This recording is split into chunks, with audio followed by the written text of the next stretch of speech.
नमस्कार, प्रणाम। जितने भी मुझे प्यार करने वाले लोग हैं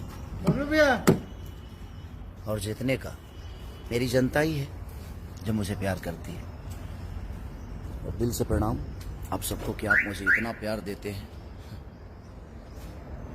पूरी दुनिया मेरे खिलाफ क्यों ना हो जाए, और दुनिया नहीं हो सकती मेरे खिलाफ। मुझे लगता है कि सुशांत सिंह राजपूत दूसरा बनाने जा रहे हैं भोजपुरी इंडस्ट्री। जितनी सपोर्ट हिंदी इंडस्ट्री से सुशांत सिंह राजपूत को मिला था, वही भर भर के प्यार मुझे पूरी इंडस्ट्री देने की कोशिश में लग गई है।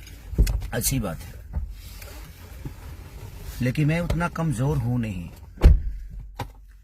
क्योंकि मेरे पास आप सबकी मोहब्बत है। आजकल मेरा नाम कोरोना पॉजिटिव की तरह हो गया। अगर गलती से कोई नाम मेरा ले भी लिया तो पता नहीं लोगों को प्रॉब्लम क्या हो जाती है।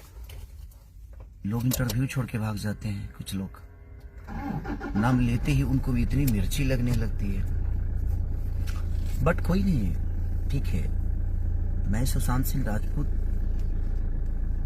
के गांव से हूं जरूर, उस बिहार से हूं जरूर, उस पटना से जरूर हूं, छपरा से हूं, एक बिहारी हूं, बट मैं कमजोर नहीं हूं, क्योंकि आज पूरी हिंदुस्तान की जनता, जो लोग मुझे मोहब्बत करते हैं, उनकी मोहब्बत में हूं मैं।